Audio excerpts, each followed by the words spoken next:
Bismillahirrahmanirrahim. Assalamualaikum warahmatullahi wabarakatuh. Alhamdulillah, selamat sore para peserta webinar di kesempatan webinar Prematur Indonesia yang ke-13 hari ini dengan Pak Ahmad Syakib. Saya Dr. Agung Zentio Wibowo, insya Allah akan membuka acara webinar kita sore hari ini. Jadi alhamdulillah hari ini adalah satu kesempatan yang sangat baik sekali kita bisa mendapatkan kesempatan untuk bisa belajar mengenai stimulasi dini pada bayi prematur ya. Jadi di komunitas seringkali yang ditanyakan adalah bagaimana caranya orang tua bisa melatih bayi prematurnya yang sudah dibawa pulang ke rumah. Ada juga yang bertanya, "Dok, bagaimana caranya merawat bayi prematur di rumah?" Ya. Sebetulnya apa sih yang membedakan perawatan bayi prematur dengan bayi yang lahir cukup bulan ya. Tentu saja kita sudah sering membahasnya juga bahwa perbedaannya tentu saja bayi prematur membutuhkan screening wajib ya, maka itu perlu dikerjakan. Yang kedua, penting untuk mendapatkan stimulasi ya, ini yang bisa orang tua lakukan di rumah.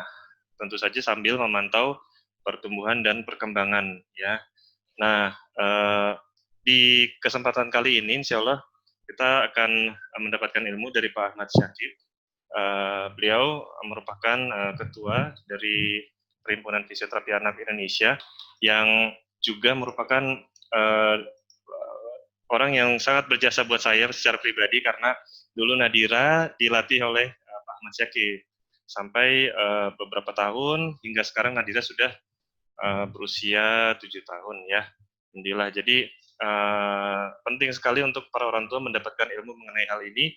Nanti dari Pak Ahmad Syakib insya Allah akan menyampaikan materinya, kemudian setelah itu akan ada sesi tanya jawab. Boleh nanti jika ingin bertanya dituliskan ya di kolom chat, nanti akan saya buka sesi bertanya ya.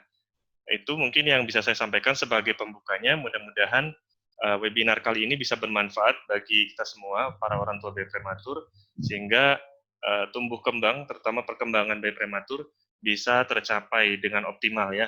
Ini yang kita harapkan dengan melakukan stimulasi rutin setiap hari, terutama oleh orang tua di rumah.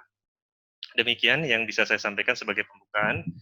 Selanjutnya saya berikan waktunya kepada Pak Ahmad Syakib untuk menyampaikan materinya. Terima kasih. Assalamualaikum warahmatullahi wabarakatuh. Assalamualaikum warahmatullahi wabarakatuh. Waalaikumsalam warahmatullahi wabarakatuh. Ya, selamat siang menjelang sore. Terima kasih kepada Dr. Agung Wibowo atas kesempatannya. Apakah suara saya terdengar? Jelas Pak, terdengar Pak. Jelas ya? Iya. Iya. Oke, ini lagi di klinik. Oke, Bapak Ibu sekalian, ya seperti yang sudah direncanakan jauh-jauh hari sebelumnya, bahwa kita ada session seminar, ya di dalamnya ada session tanya jawab tentunya. Tapi sebelum kita nanti memasuki session tanya jawab, saya sedikit ingin memaparkan dulu aja ya, terkait dengan stimulasi dini pada bayi prematur. Oke, Bapak Ibu sekalian, jadi ini sebenarnya adalah yang pertama kali ya saya menyampaikan materi ini karena sebelumnya memang saya sedang melakukan penelitian, sampai saat ini masih melakukan penelitian itu. Sudah selesai tapi ada penelitian lanjutannya. Namun demikian saya perlu menyampaikan kepada Bapak Ibu sekalian karena waktu itu saya menjadikan subjek penelitian saya adalah dari komunitas prematur Indonesia. Dan saya juga berjanji nanti akan menyampaikan hasilnya kepada Bapak Ibu sekalian. Jadi hari ini itulah yang ingin saya sampaikan, hasilnya seperti apa, kemudian nanti tindak lanjutnya seperti apa. Jadi ini juga berangkat dari kekhawatiran saya juga sih selama ini. Jadi sebelum penelitian memang saya sudah melihat data yang ada di beberapa rumah sakit, ternyata angka kejadian atau prevalensi dari prematur cukup tinggi ya. BBLR dan prematur itu cukup tinggi. waktu saya di salah satu rumah sakit besar, ada 2 rumah sakit besar sebenarnya, itu menunjukkan angka di atas 30%, antara 30 sampai 39%. Jadi saya khawatir juga nih banyak sekali. Kemudian pasien-pasien saya juga ternyata ya cukup banyak yang dengan BBLR dan prematur. Namun intervensi dininya kurang. Itu yang saya agak sedikit miris juga ya, karena di rumah sakit pun, rumah sakit besar, itu nggak ada sistem yang bisa memberikan layanan secara dini. Jadi terakhir tahun 2018 saya ke Taiwan, itu mereka ada sistem. Jadi sistem semua bayi yang lahir dengan riwayat prematur atau dengan BBLR itu harus menjalani intervensi dini. Jadi sudah mulai melakukan stimulasi dini. Itu di ruang NICU waktu itu. Jadi hampir semua di rumah sakit di sana pada umumnya ya sudah ada sistem seperti itu. Tapi kalau di Indonesia rumah sakit besar aja yang paling besar pun itu belum ada yang ke arah sana, masih sedikit sekali. Pun ada memang tindakan di NICU, tapi untuk fokus di stimulasinya secara jangka panjang itu nggak ada. Jadi misalnya setelah dia keluar dari NICU ada lagi nggak gitu. Pokoknya kalau udah selesai dari NICU udah nggak ada lagi stimulasi dini, dianggap selesai urusannya. Padahal sebenarnya ceritanya masih panjang. Nah, cerita yang panjang itu yang harus kita isi dengan hal-hal yang memang sangat membantu untuk bayi yang lahir dengan prematur atau BBLR. Oke, sedikit saya sampaikan. Saya perlihatkan dulu bukunya. Oke, jadi untuk stimulasi dini pada bayi prematur saat di rumah, ini sangat penting dilakukan oleh orang tua atau keluarga yang ada di rumah. Kenapa? Karena kalau dilakukan oleh orang lain, ya, dilakukan oleh orang lain, maka bondingnya agak kurang buat orang tua dengan anaknya. Itu yang ingin kita bangun. Makanya di salah satu tujuan, ya, kita lihat di sini, tujuannya sebenarnya adalah memberikan pengetahuan dan keterampilan kepada orang tua, keluarga, dan masyarakat tentang cara melakukan stimulasi dini. Nanti di sini ada manfaatnya ya. Manfaatnya itu adalah meningkatkan kemampuan orang tua bayi prematur, keluarga, dan masyarakat dalam mengoptimalkan pertumbuhan dan perkembangan bayi prematur melalui stimulasi dini. Yang kedua ini adalah memperkuat bondingnya, hubungan antara anak sama orang tuanya. Nah, ini sesuatu yang sangat penting karena ternyata ini bisa membantu perkembangan dari si bayi. Ya, kemudian yang selanjutnya adalah mungkin sudah dibaca ya. Ini menjadi referensi buat tenaga kesehatan, buat membuat sistem ya kebijakan di Vaskes, kemudian menjadi referensi buat mahasiswa. Jadi saya berharap memang ada satu pendekatan yang komprehensif ya dalam penanganan bayi-bayi dengan prematur. Ini harus dilakukan, apakah oleh tenaga kesehatan atau oleh orang tua, keluarga, dan masyarakat, itu harus kita libatkan. Oke, ingin saya sampaikan bahwa sebenarnya stimulasi ini tujuannya bukan untuk gerakan aja ya, tapi sebenarnya stimulasi ini lebih ke tujuannya ke kematangan sistem saraf pusat. Ini yang kita harapkan, karena semua perilaku, ya, kemampuan gerak, perilaku, kemudian sistem-sistem yang lain itu dikontrol oleh sistem saraf pusat. Dan kita berharap dengan pemberian stimulasi ini, maka itu akan memperbaiki semua sistem yang ada di dalam tubuh. Memang untuk stimulasi dini ini berupa stimulasi kinestetik. Ya, karena memang hanya itu stimulasi yang paling baik dilakukan pada masa dini, stimulasi kinestetik. Karena stimulasi kinestetik akan berdampak terhadap stimulasi, akan berdampak terhadap fungsi-fungsi yang lain, misalnya apa? Fungsi kognitif, kemudian fungsi pencernaan, kemudian fungsi sistem saraf pusat tentunya terkait dengan gerak dan keseimbangan. Kemudian ada lagi yang paling penting sebenarnya untuk bayi prematur adalah memperbaiki fungsi feeding. Ini yang selalu dikeluhkan oleh saya di rumah sakit pun selalu keluhannya adalah bayinya belum bisa menetes dengan baik, ya kan? Malah ada yang dilakukan tangtai segala dengan alasan itu, ya. Sehingga ketika saya mencoba memberikan tindakan kepada bayi-bayi tersebut, maka tindakan yang lain, misalnya tangtai itu bisa dikurangi atau bahkan ditiadakan. Karena itu menimbulkan pain yang sangat. Jadi selalu ada pertimbangan bahwa kenapa dia nggak bisa menelan, kenapa dia nggak bisa menghisap, ya, kenapa sulit untuk menetes, nggak mau gitu. Selalu yang menjadi pertimbangan adalah karena masalah lidah, ya kan. Padahal sebenarnya enggak. Ada masalah-masalah lain yang saya temukan setelah melakukan pemeriksaan. Ternyata apa? Ternyata karena faktor-faktor neurologis itu. Faktor neurologis dampaknya apa? Dampaknya adalah si bayi menjadi lemah. Jadi tonus ototnya menjadi lemah. Sehingga kemampuan dia untuk menelan itu juga terganggu. Ya, lemah juga di oromotor fungsinya. Kemudian ada lagi yang lain yaitu karena nafasnya yang terganggu, ya, pola nafas yang kurang baik, jadi kurang dalam, kemudian nafasnya cepat sekali misalnya.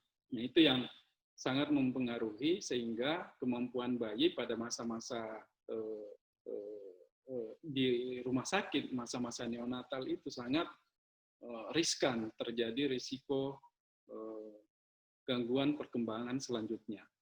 Jadi karena itu saya berpikir alangkah baiknya jika semua ya bayi-bayi yang punya risiko gangguan perkembangan, apakah itu karena BBLR maupun karena prematur, ya, itu sebaiknya diberikan intervensi dini. Untuk anak sehat yang tidak ada keluhan pun dilakukan optimalisasi perkembangan. Kenapa justru anak-anak atau bayi yang punya risiko itu nggak diapa-apakan? Padahal seharusnya itu penting sekali dilakukan tindakan stimulasi dini. Kita tahu bahwa perkembangan saraf pada masa-masa tersebut adalah sangat cepat sekali, sangat kritis. Jadi kalau kita kehilangan momentum 1 jam, 2 jam saja, itu sudah kerugian besar buat si bayi. Saya kira itu kenapa saya berpikir, dan kami dari tim juga berpikir, kita harus mensosialisasikan intervensi dini. Deteksi dini, stimulasi dini, terutama pada kasus bayi prematur atau dengan BBLR. Saya kira itu yang bisa saya sampaikan, makanya saya berikan buku ini free sebenarnya, e-booknya, panduan ini saya berikan free, saya nggak mau ada komersialisasi di dalamnya, silahkan dipakai oleh para tenaga kesehatan, oleh rumah sakit, mahasiswa, ya, orang tua, dan keluarganya, serta masyarakat.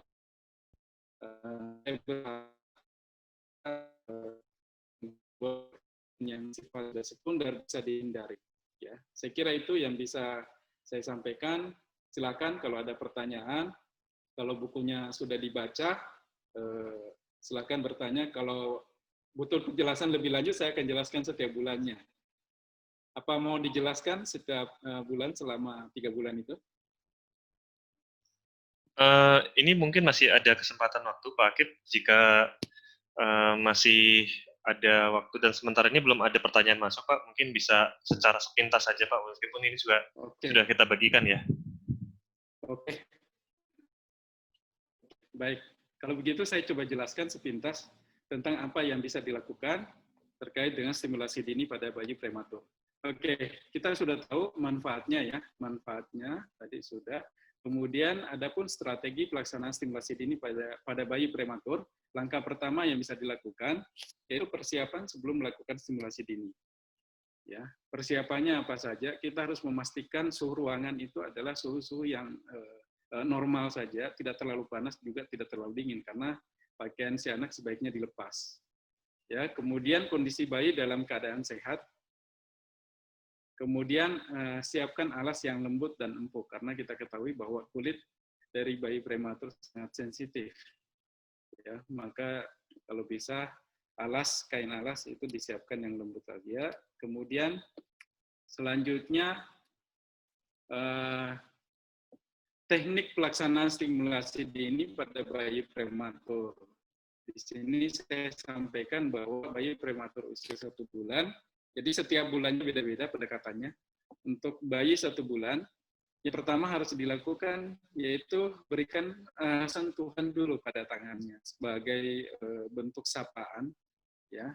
Dan kalau bisa ada komunikasi antara yang melakukan dan si bayi. Jadi, lakukan sentuhan ringan menggunakan jari kita pada kedua tangan. Jadi, memang kita harus memberikan sentuhan, ada komunikasi sedikit, ya. Kemudian usahakan si bayi ada respon juga terhadap orang yang melakukan stimulasi tersebut. Ya, jadi sentuhan tangan sangat penting. Kenapa? Karena tangan itu sebenarnya adalah media komunikasi antara kita dengan bayi. Kita tahu bahwa di telapak tangan, punggung tangan maupun telapak tangan yang lebih bagus, karena di telapak tangan itu adalah sensory channel agent. Jadi informasi yang disampaikan ke otak itu melalui tangan, itu lebih banyak daripada dari visual. Visualnya kan belum terlalu baik, ya. Jadi belum fungsional visual bayi pada usia 1 bulan. Kemudian stimulasi-stimulasi lain juga belum optimal. Tapi kalau sentuhan taktil, terutama di tangan, ini sangat penting buat si bayi. Bahkan ada stimulasi untuk meningkatkan kognitif level si bayi justru hanya dengan permainan di tangan. Ya, itu yang paling penting. Makanya saya selalu bilang kepada orang tua, saya pengen anaknya pintar dulu dalam 2 minggu, ya, dalam 2 minggu ini dengan apa? Dengan memberi mainan kepada tangannya. Ya, itu dulu sehingga si anak itu merasa bahwa memang dia memiliki tangan, jadi body awareness-nya maupun body persepsinya itu sudah ada melalui sentuhan di tangan. Nah, kemudian yang kedua yang bisa dilakukan setelah sentuhan tangan biasanya dia menggenggam, ya. Tapi ada juga yang belum menggenggam. Nah, ini yang selalu ini adalah tanda-tanda dari stres motorik, ya, pada bayi prematur. Yaitu dia memiliki kelemahan tonus ototnya rendah. Ini juga karena faktor neurologis, ya. Jadi tonusnya rendah sehingga dia nggak bisa menggenggam. Nah, seperti yang kita lihat ini, dia belum bisa menggenggam sebenarnya. Tapi kita terus memberikan sentuhan kepada tangannya, memberikan tarikan pelan, kemudian remasan ke tangannya sehingga dia merasakan tangannya. Setelah itu baru dia bisa menggenggam sedikit. Ringan sekali menggenggamnya. Nah, kita lihat sikunya lurus sekali waktu kita memberikan sentuhan di tangannya. Sikunya lurus sekali. Jadi memang kemampuan untuk menarik tangan itu nggak ada. Dan biasanya memang di usia 1 bulan itu adalah usia yang dominan flexion, ya, dominan menggenggam, menekuk, ya, menarik tangan, dan di situ gerakannya juga random. Jadi gerakan alat geraknya itu selalu random.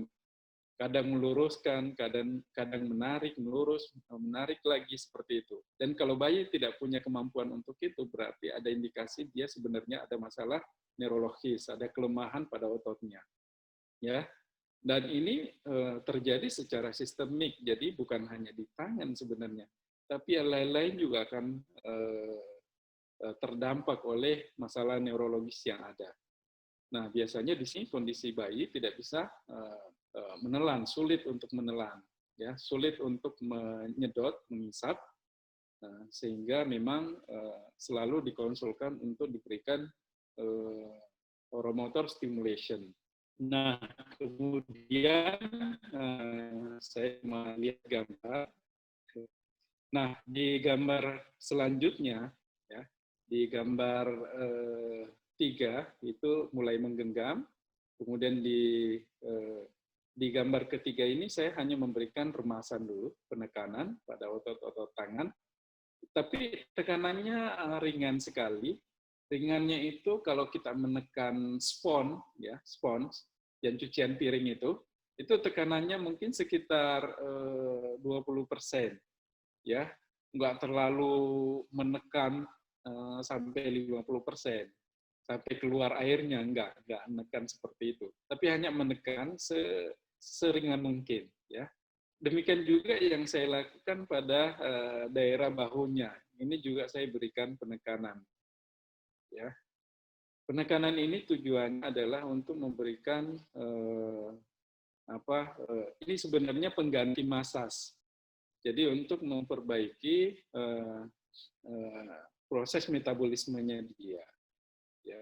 Jadi ini sebenarnya masas. Jadi masas itu bukan yang diusap kalau bayi prematur. Jadi hanya penekanan aja. Karena apa? Karena kulitnya masih sangat sensitif. Oke. Kemudian ini saya berikan penekanan tadi mulai dari tangan, kemudian terus naik ke lengan bawah, lengan atas, terus ke bahu, kemudian saya memberikan tekanan di dada, ya. Di dada, ya. Ini otot-otot dadanya saya berikan penanganan. Pada saat yang bersamaan juga saya juga memberikan tekanan untuk memfasilitasi kemampuan bernafasnya. Karena biasanya bayi dengan prematur yang cukup sering saya tangani, yaitu gangguan pernafasan. Jadi kalau kita lihat dadanya itu biasanya nggak simetris ketinggiannya. Yang satu lebih tinggi dari yang lainnya, ya kan? Berarti ada satu area yang kolaps. Sehingga biasanya saya memberikan penekanan ringan ke dadanya, sehingga kita bisa merasakan terjadi perubahan pola pernafasan. Biasanya lebih banyak menggunakan diafragma di perutnya, kemudian setelah itu bisa berubah dadanya juga ikut pumping, ya. Nah, kemudian biasanya setelah dada baru agak nyaman, ya. Agak nyaman, di sini pelan-pelan aja, agak ringan, karena ini seperti efek penenang juga. Jadi adanya tekanan di otot dada secara ringan itu memberikan efek penenang juga. Sama kalau kita nepuk-nepuk pantatnya, itu juga memberikan efek penenang. Ya. Nah, kemudian saya memberikan lagi penekanan ke bawah, mulai dari paha, ya, kemudian ke betis, jadi otot-otot yang besarnya saya berikan penekanan, otot paha, otot betis. Ya. Nah, kemudian selanjutnya saya memberikan peregangan, ya, peregangan. Jadi mengangkat lengannya bisa secara bersamaan kita angkat, tapi nggak usah terlalu full ya mengangkatnya, karena memang sendi bahu itu maksimal nggak sampai menyentuh matras, ya.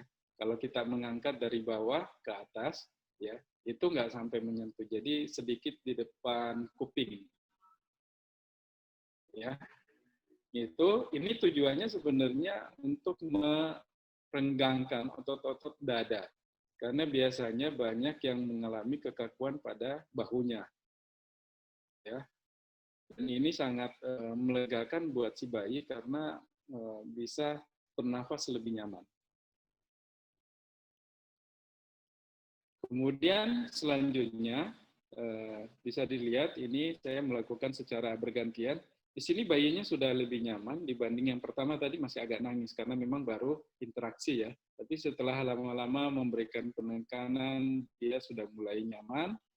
Kemudian di sini dia juga sudah mulai ada kemampuan menggenggam. Jadi hanya satu jari saya digenggam oleh dua tangannya si bayi. Nah, di sini dia menggenggam, kemudian saya menekan dari luar, jadi tangan saya yang di dalam dipegang oleh kedua jarinya, kemudian tangan saya yang dari luar sebelah kiri, dari luar sebelah kanan, itu memberikan bantuan penekanan. Nah, dan pada saat yang bersamaan saya memberikan tarikan, ya, tarikan ke atas sambil mengangkat kepalanya. Ini sangat penting buat si bayi. Sebenarnya tujuannya adalah untuk memperbaiki kontrol kepala. Pada saat yang bersamaan melatih menggenggam, melatih menarik tangannya ke arah mulut, ya. Kemudian pada saat yang bersamaan juga ini adalah untuk melatih kontrol kepalanya. Jadi kadang-kadang tangan saya yang sebelah kiri ini itu agak kendor, kadang agak kuat membantunya, kadang juga agak ringan membantunya. Jadi lebih variatif, ya. Kemudian selanjutnya masuk ke sini, menarik tungkai ke bawah. Nah, kita harus bisa memberikan peregangan pada tungkai karena memang si bayi itu pada usia-usia 1 bulan, ya, usia 1 bulan itu biasanya masih dominan menekuknya. Jadi kita berikan penguluran dengan cara menarik tungkainya ke bawah, jadi lurus, ya. Nah, selanjutnya kita memberikan putaran, ya. Jadi ini untuk mengarahkan si bayi ke arah miring, ya, untuk miring. Nah, kita melakukannya pelan-pelan saja, jangan terlalu cepat, karena kita menunggu respon si bayi untuk menggerakkan tangannya yang sebelah kiri. Misalnya saya mau putar badannya ke kiri, ya, maka berharap setelah saya miringkan, angkat tungkainya yang sebelah kiri, tapi tungkai kanannya lurus dan rapat ke matras. Kemudian tungkai yang kiri ini agak diputar ke dalam, ya. Kemudian menunggu respon si bayi untuk menggerakkan tangan kanannya ke arah tangan kiri nanti, ke arah kiri badan.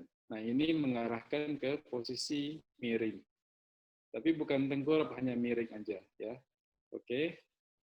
Nah, kemudian setelah mulai sudah miring, ini tangannya sudah berpindah ke posisi sebelah, nanti bisa diteruskan ke posisi tengkurap.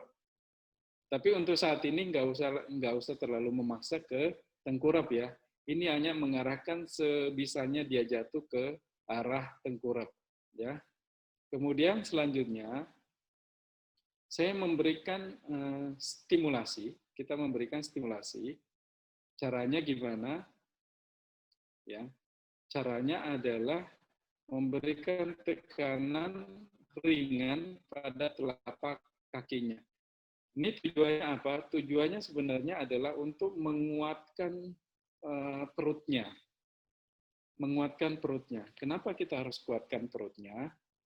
Karena perut ini sebagai otot core yang menghubungkan antara otot-otot di atas sama otot-otot yang di bawah.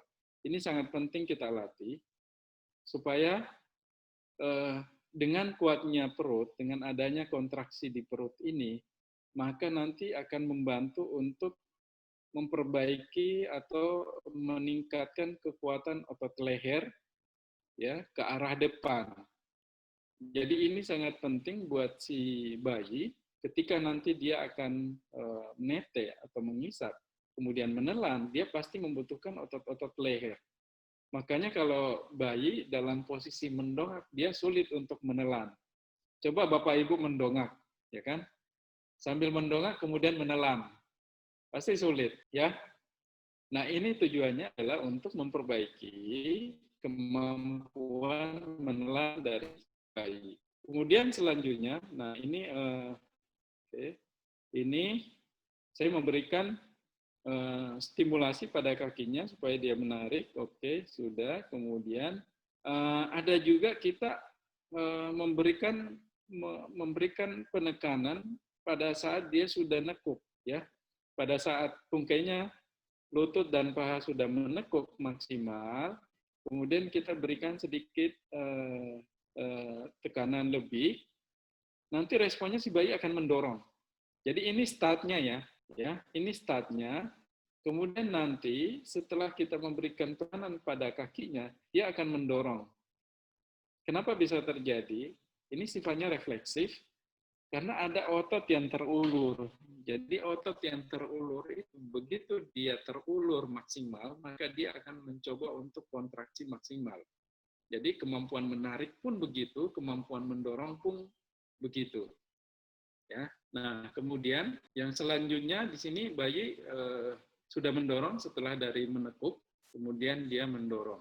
Nah, kemudian kita juga jangan lupa memberikan oh ini udah 2 bulan, maaf saya lupa menyebutkan bulannya. Di 2 bulan ini sebenarnya sudah bisa dilakukan posisi, sebenarnya di bulan pertama juga udah bisa, bulan selama neonatal juga bisa dilakukan positioning seperti ini. Tapi di bulan kedua ini, ciri khasnya bulan kedua itu sebenarnya adalah dia sudah lebih lurus ya tungkainya maupun lengannya. Jadi memang yang dominan pada bayi yang 2 bulan itu adalah kemampuan meluruskan anggota gerak. Kalau tadinya di bulan pertama kemampuan menekuknya lebih dominan, maka di bulan kedua itu kemampuan meluruskannya lebih dominan. Kalau nggak dominan ekstensinya atau meluruskannya, berarti ada sesuatu yang harus kita curigai, ya.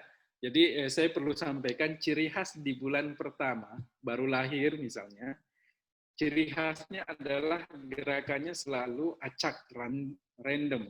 Kemudian lebih banyak menekuk. Kalau itu tidak ada, itu berarti tanda-tanda dia ada stres motorik. Dan itu sangat dipengaruhi oleh fungsi neurologis. Jadi ada masalah neurologis.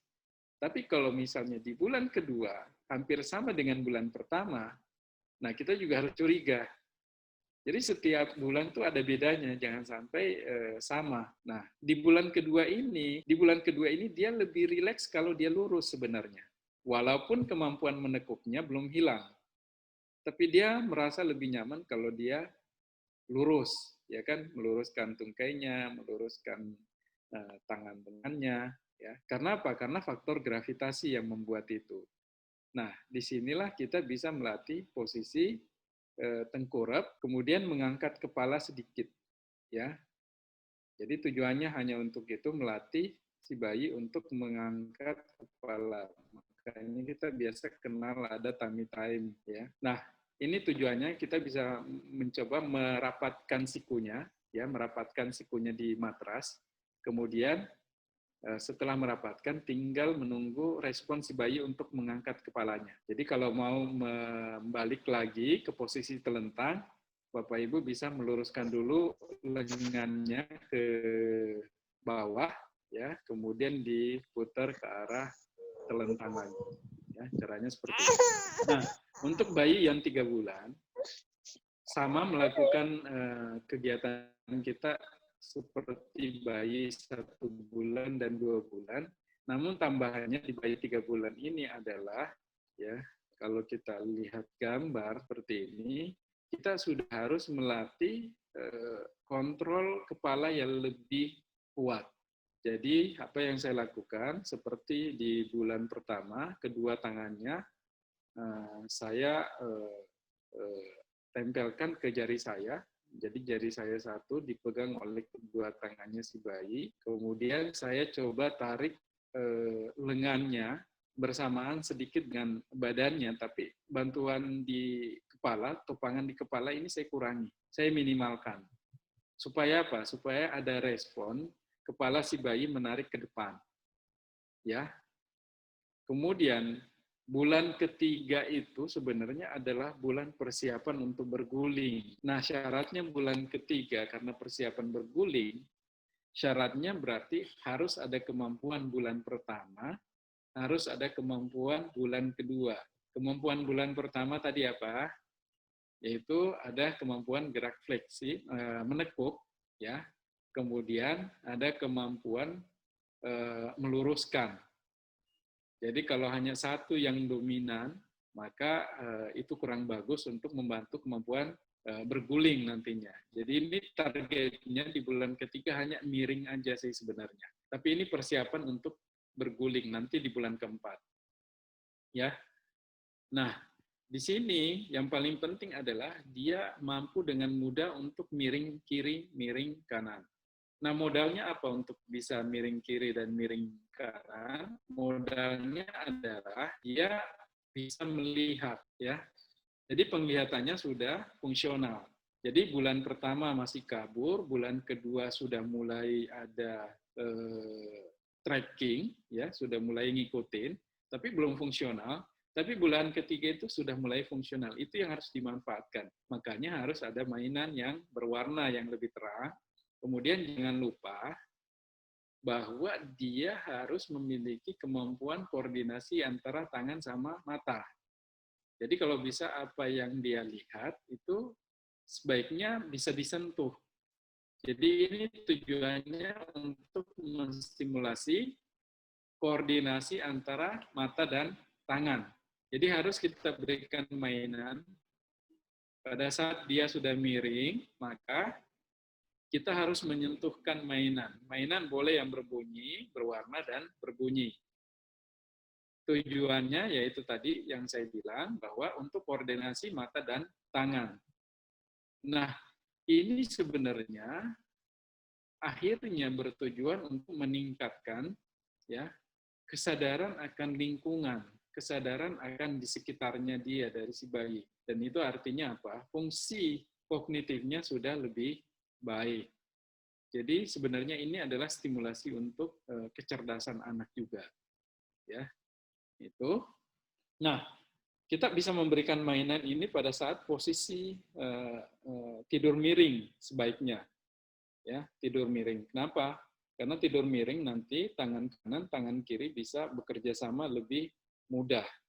Karena kalau terlentang agak sulit, biasanya bayi prematur itu mengangkatnya masih berat. Jadi sebaiknya diposisikan miring. Ya. Jadi di sini ada stimulus yang kita berikan untuk apa? Untuk membangun body awareness, untuk membangun body image, ya. Itu yang paling penting, bahwa dia punya tangan, ya kan? Bahwa dia bisa melihat, dia bisa merasakan mainan, dan bahwa dia bisa explore tangannya dengan mainan yang ada nantinya. Nah, selanjutnya kita berusaha membuat si bayi ini ke arah tengkurap, ya, ke arah tengkurap jika dia sudah masuk di bulan ketiga. Karena nanti bulan keempat dia sudah harus bisa tengkurap sebenarnya di bulan keempat itu, ya. Karena gini, kenapa dia bisa tengkurap? Kenapa dia bisa miring? Lebih mudah miring tengkurap kalau si bayi itu bisa melihat. Jadi misalnya kalau dia melihat ke kiri, terus ke kiri mengikuti mainan yang ada, maka akhir dari gerakan miring ke kiri dari gerakan kepala itu akan diikuti oleh badan. Ya, akan diikuti oleh badan, akhirnya badan itu akan berputar hanya gara-gara, ya, hanya karena kemampuan visualnya yang sudah semakin baik, sudah bisa melakukan tracking, mengikuti apa yang dilihat. Prosesnya seperti ini, kalau kita mau membuat si bayi untuk tengkurap, ya, prosesnya seperti ini, kita bisa lihat, boleh dari sini dulu kalau dia terlentang, ya. Kalau dia terlentang boleh, ini dari tengkurap nih, ini dari tengkurap, kemudian pelan-pelan kita bawa dia ke terlentang, ya. Jadi satu, ini tengkurap, kemudian pelan-pelan kita bawa dia ke terlentang. Urutannya itu. Jadi kuncinya apa dalam gerakan ini? Kita lihat kuncinya adalah di paha, pegang pahanya, ya. Pegang paha antara paha pinggul, itu membantu dia untuk berguling. Nah, kita bisa lihat tahapan posisi terlentang ke tengkurap. Kemudian selanjutnya tahapan tengkurap ke terlentang, ya. Jadi ini kita bisa lihat posisinya. Jadi kunciannya, pegangannya adalah di paha saja, ya. Cuma yang harus diperhatikan pada saat posisi memiringkan atau posisi ketengkurap adalah posisi tangan, ya. Usahakan posisi tangan ada di atas, ya. Posisi tangan ada di atas atau di bawah sekalian. Kalau kita lihat yang ini, oke, dari posisi. ini tangannya. Kita lihat posisi, coba kita lihat yang agak riskan itu di sini biasanya, posisi tengkurap ya. Posisi tengkurap kalau lengannya melebar, ini agak sulit untuk terlentang. Ya, maka lengannya harus berada nempel sama badan sehingga untuk berguling lebih mudah. Oke, dari sini sebenarnya apa yang diharapkan dari stimulasi yang kita berikan dari 1 bulan, 2 bulan, 3 bulan, yang kita harapkan yang pertama adalah membangun connecting hubungan ya, membangun hubungan antara otot yang ada di leher, otot yang ada di badan sama di tungkainya. Jadi membangun connecting itu sangat penting. Karena apa? Karena dia bisa melakukan gerakan dengan inisiasi dari satu bagian. Jadi misalnya, inisiasi dari gerakan kepala berputar, tentu akan diikuti oleh badan, akan diikuti oleh pinggul, akan diikuti oleh tungkai. Nah, ini yang sangat penting harus dilakukan.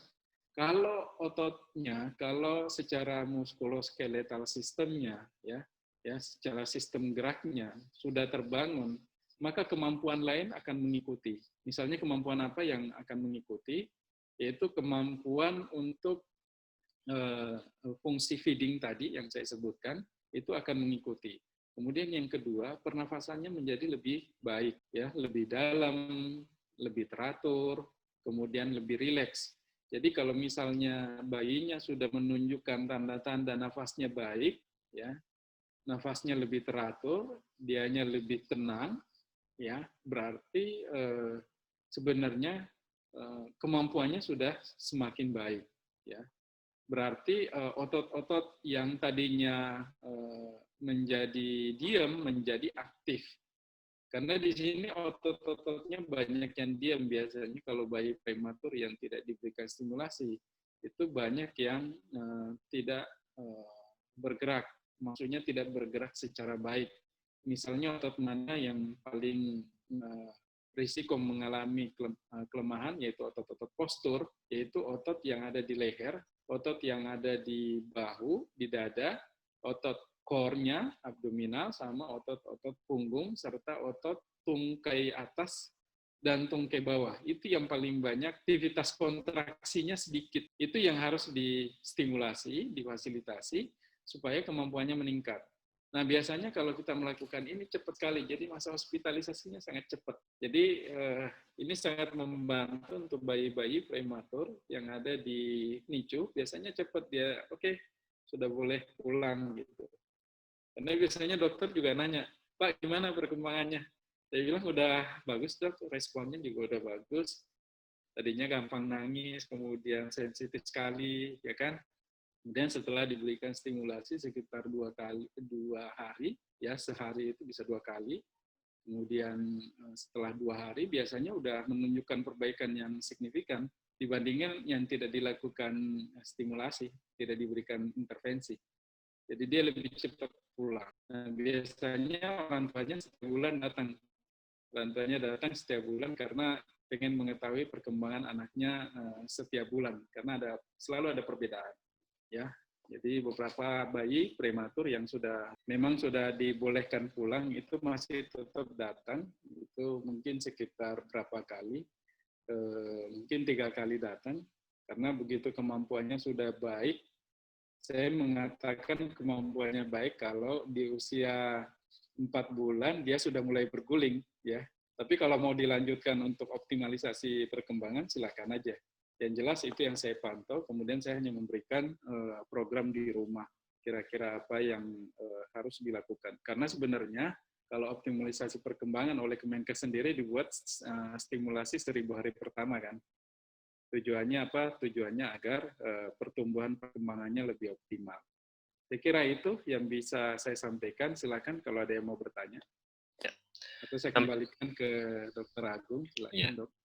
Ya, alhamdulillah terima kasih banyak Pak Akib. Tadi materinya sangat lengkap sekali penjelasannya juga dengan contoh-contoh gambar dan apa yang bisa dilakukan oleh orang tua di rumah ya.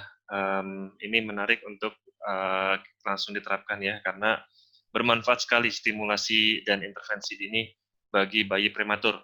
Alhamdulillah ini sudah banyak sekali Pak Akib pertanyaan-pertanyaan yang masuk. Mudah-mudahan ini bisa terjawab semuanya ya Pak Akib. Kita coba satu persatu dengan singkat mungkin jika bisa. Dimulai pertanyaan pertama ya Pak. Ya, dari Ibu Diah di Jepara, silakan. usia kehamilan 33 minggu, sekarang sudah usia 2 bulan anaknya. Bagaimana jika bayi mengalami lendir yang berlebih? Maksudnya mungkin air liurnya gitu Pak ya, keluar terus seperti itu. Oke, terkait dengan lendirnya yang keluar ya, jadi itu drooling ya. Jadi biasanya drooling itu adalah tanda-tanda dari kelemahan dari otot-otot oromotor ya. Jadi otot-otot wajahnya itu lemah sehingga dia cenderung open mouth. Jadi mulutnya akan kebuka, kemudian disitulah dia akan mengeluarkan lendirnya. Jadi itu bisa dilakukan intervensi dengan stimulasi. Stimulasi apa yang bisa dilakukan? Ya bisa dengan stimulasi pada mulutnya ya. Lidah biasanya kita juga harus latih lidahnya. Jadi kalau ada susah dipraktekkan kalau udah lidah ya. Yang jelas kalau wajah untuk mulut diberikan masas dulu aja wajahnya. Jadi seperti kita facial misalnya, ibu-ibu yang tahu facial mungkin lebih halus ya melakukannya. Facial di pipinya, kemudian di bawah bibirnya dan di atas. Itu yang bisa dilakukan. Kemudian ada stimulasi yang bisa diberikan. Stimulasi bisa dengan menggunakan empengnya itu. Kemudian kita sentuhkan ke ujung bibirnya aja. Jadi jangan langsung masuk, tapi ujung bibirnya. Tapi sebelumnya diberikan cairan, misalnya asinya, dibasahin sedikit, ya.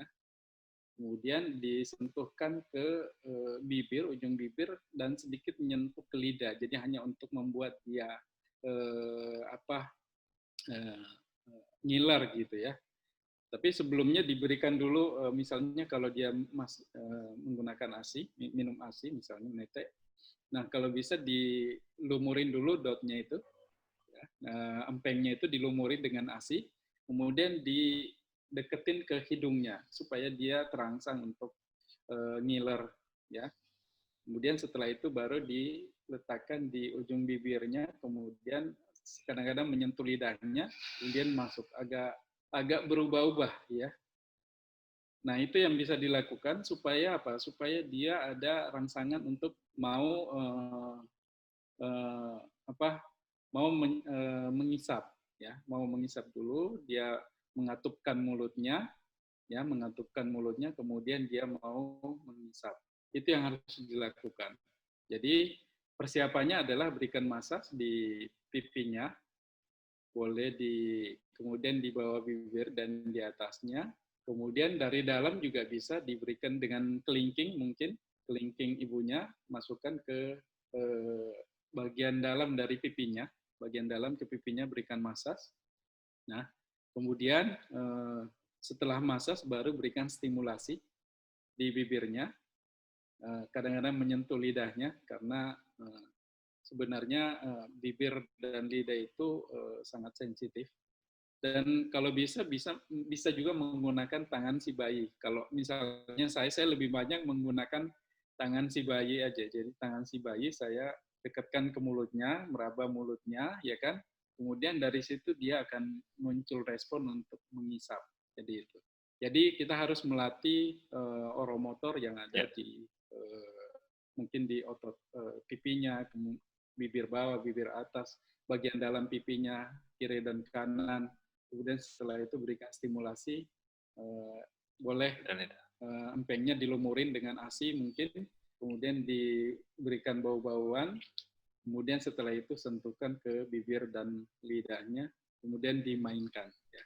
Itu salah satu strategi untuk menstimulasi. Saya kira itu. Ya, terima kasih jawabannya Pak Akib. Insya Allah cukup bisa menjelaskan untuk stimulasi yang bisa dilakukan ya. Berikutnya pertanyaan dari Ibu Amalia di Tasikmalaya. Anaknya lahir di usia kehamilan 34 minggu. Sekarang usianya sudah 12 bulan. Izin bertanya dok, anak saya umur 1 sampai 4 bulan biasa, perkembangannya normal, semuanya normal. Nah, kemudian setelah mulai pandemi, itu usia 8 bulan, pindah ke dokter anak dan didiagnosis ada keterlambatan perkembangan. Baiknya distimulasi seperti apa di rumah yang bisa dilakukan usianya saat ini mungkin udah 12 bulan, Pak Akib, dan sebelumnya memang dibilang sehat, tetapi memang terjadi masalah pada pertumbuhannya. Jadi berat badannya ini sulit naik sepertinya, dicek hormon tiroidnya normal. Nah, ini mungkin untuk menaikkan berat badan perlu konsultasi lebih lanjut ya. Tapi untuk di sini mungkin bisa konsultasi untuk ini 12 bulan berarti 1 tahun hanya 6 kilo ya, naiknya sedikit. Jadi mungkin apa nih Pak yang bisa disarankan untuk kondisi keterlambatan perkembangan anak usia 12 bulan ini?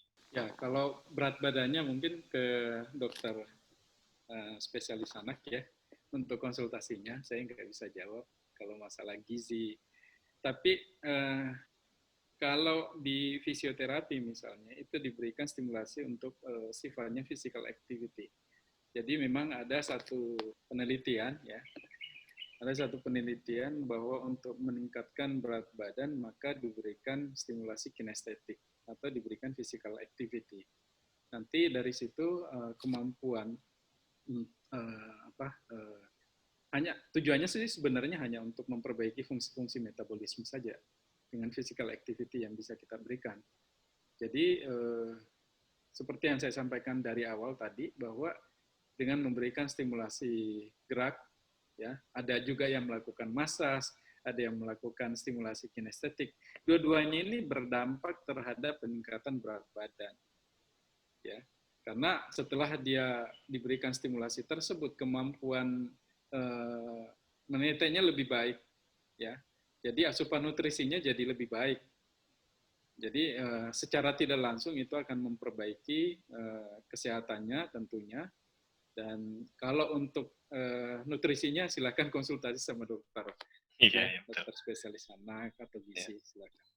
Ya. Ya dokter aku lebih tahu lah. Iya, betul Pak. Jadi memang ada kaitannya dengan kecukupan gizi dan pertumbuhan ini bisa berkaitan juga dengan kemampuan perkembangannya. Jadi memang harus secara simultan dua-duanya bersamaan ditangani gitu ya. Bersamaan ditangani. Baik Pak, selanjutnya ada pertanyaan Pak Akib dari Ibu Desi di Ya, Semarang. Anaknya lahir di usia kehamilan 29 minggu, sekarang anaknya sudah berusia 5 tahun 10 bulan. Selamat sore Bapak, anak saya mulai fisioterapi di usia 1,5 tahun rutin, seminggu 2 sampai 4 kali, karena ada GDD yang sangat ringan. Termasuk terlambat untuk memperoleh fisioterapi di usia dini. Fisioterapi selesai di usia 3 tahun. Di usia sekarang, apakah sesekali masih disarankan untuk fisioterapi kembali? Sekarang sudah 5 tahun lebih 10 bulan. untuk stimulasi tentu tergantung dari kondisi si anak ya. Jadi kita harus tahu sebenarnya ada masalah apa, ada kemampuan apa yang belum tercapai. Kalau kita tahu ya, kita bisa menggambarkan kemampuannya saat ini, maka kita jelas bisa memberikan bantuan. Jadi kalau tadi yang disampaikan saya juga belum tahu apa yang dikeluhkan gitu. Iya. Kalau secara umum kemampuannya mungkin yang dikeluhkan adalah kemampuan geraknya, mungkin keseimbangannya yang terganggu, atau mungkin karena dia ada kelemahan otot, atau mungkin ada masalah vestibular. Ya, kita nggak tahu. Jadi tergantung gangguan yang terjadi, baru kita bisa memberikan intervensi. Ya. Saya kira itu, Dok. Jadi diperlukan asesmen terlebih dahulu ya Pak ya dalam hal ini ya. Ya, harus Asesmen. dipastikan gangguan perkembangan apa yang dimiliki. Oke, baik. Ya, baik. Terima kasih Pak Akib untuk jawabannya. Berikutnya ada Ibu Kiki dari Tangerang ingin bertanya. Anak saya lahir di usia kehamilan 33 minggu, usia kronologis saat ini 1 bulan 1 minggu. Pertanyaan saya, jika perkembangan anak sesuai dengan KPSP, apa perlu melakukan fisioterapi? Apa fisioterapi wajib dilakukan kepada bayi yang lahir prematur? Maksudnya semua bayi prematur wajib dilakukan fisioterapi. Seperti itu Pak pertanyaan. Iya. Sebaiknya iya. Sebaiknya dia harus mengikuti program stimulasi. Ya. Karena sebenarnya stimulasi itu bisa dilakukan di masa NICU pun dilakukan. Apalagi setelah masa NICU. Kemudian tentu ada gangguan perkembangan yang terjadi. Maka kalau ada gangguan perkembangan yang terjadi, kita harus lakukan asesmen kira-kira gangguan seperti apa yang ada. Baru kita jelas bisa memberikan stimulasi. Saya hanya ingin menyampaikan yang prinsipnya aja ya. Ya, betul. Yang prinsipnya. Bahwa sebenarnya gangguan yang sering ditemui pada bayi-bayi dengan kelahiran prematur atau dengan BBLR, yaitu adanya kalau nggak ketahuan dari awal ya, kalau nggak ketahuan dari awal, biasanya yang kelihatan itu adalah keseimbangannya, gangguan keseimbangan. Mungkin dia kuat, ototnya bagus ya, tapi ternyata dia memiliki masalah dengan keseimbangan, sehingga bayi-bayi yang lahir dengan prematur itu biasanya cenderung pemarah, ya, cenderung emosional problem. Karena apa? Karena dia nggak suka dengan situasi tertentu yang menurut orang tuanya nggak apa-apa gitu, jadi dipaksain ke anaknya sehingga anaknya lebih banyak reject, nolak, akhirnya fighting dengan anaknya, jadi ribut. Nah, itu yang membangun si anak menjadi lebih emosional. Jadi sebaiknya kita harus memberikan stimulasi secara progresif, dari yang ringan dulu, kemudian kalau sudah mampu baru diberikan stimulasi yang lebih. Jadi gini, jadi Bapak Ibu kalau mau saya gambarkan gini, tadi kalau 1 bulan anak cenderung banyak menekuk, anak 2 bulan itu cenderung meluruskan anggota geraknya, anak 3 bulan itu sudah bisa miring kiri, miring kanan, ya kan? Anak 4 bulan itu sudah bisa tengkurap. Anak 5 bulan itu sudah bisa didudukkan dengan tumpuan tangan atau bisa posisi merangkak. Posisi aja, bukan merangkak ya. 6 bulan itu merangkak, 7 bulan itu dia sudah bisa merangkak dan manjat. Nah, 8 bulan itu rambatan, tapi dengan satu sisi aja. 9 bulan itu rambatan dengan pegangan satu tangan, ya. Kemudian 10 bulan itu bisa rambatan, pegangan tangannya ringan, ya. 11 bulan itu bisa berdiri, tapi bukan jalan, hanya bisa berdiri sebentar. 12 bulan itu bisa berdiri lebih lama dan bisa melangkah, tapi belum terlalu stabil. Nah itu. Jadi kalau kita melihat dari kemampuan geraknya, maka sebenarnya dia nggak ada apa-apa. Kalau seperti yang saya gambarkan tadi, itu nggak ada masalah dengan kemampuan gerak. Tapi ada masalah lain. Masalah lain itu adalah misalnya anak mengalami gangguan komunikasi, nantinya anak mengalami gangguan belajar, anak nanti mengalami gangguan lebih emosional. Itu yang agak sulit kita kontrol, ya. Kecuali lingkungannya baik. Jadi perkembangan itu pada akhirnya yang dua komponen ini, psikologis dan sosialnya, komunikasi itu sangat tergantung sama lingkungan. Kalau lingkungannya positif, ya, artinya mendukung untuk kemajuan yang lebih baik, maka dia akan baik. Jadi faktor-faktor neurologis, dampak dari neurologis itu nggak terlalu berpengaruh. Makanya saya bilang sebaiknya memang harus diintervensi dari 3 komponen itu, yaitu dari fisiknya, dari psikologisnya, dan dari sosialnya. Nah, saya memperbaiki dari aspek fisiknya, tapi nanti bisa berdampak ke kemampuan psikologis dan sosial. Karena gini, anak itu yang dibutuhkan adalah stimulasi gerak, bukan stimulasi macam-macam, diajarkan warna, diajarkan hitungan, itu belum siap, saraf pusatnya belum siap untuk mencerna itu, untuk memproses itu. Tapi kita udah mengajarin itu, nggak ada gunanya. Jadi para neurolog juga udah berpikir, jangan dulu ngajarin anak calistung kalau belum usia 6 tahun, 7 tahun.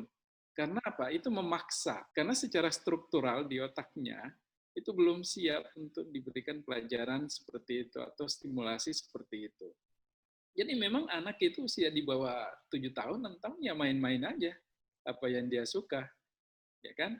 Tapi di situ harus ada lingkungan yang positif, bukan lingkungan yang membuat anak cenderung emosional. Padahal dia punya bakat untuk emosional karena masalah keseimbangan, ya kan?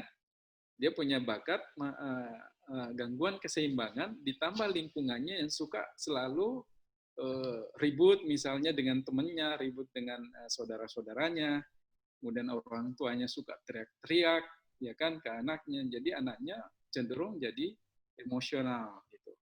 Nah, ditambah lagi cara berkomunikasinya juga nggak bagus. Jadi beberapa juga yang biasa datang ke klinik itu masalah komunikasi. Jadi memang dia ada risiko mengalami gangguan komunikasi, tapi oleh lingkungannya nggak pernah diarahkan ke cara komunikasi yang lebih baik. Akhirnya itu berkembang. Jadi itu namanya kalau di pemeriksaan itu ada namanya potential problem identification, ya kan?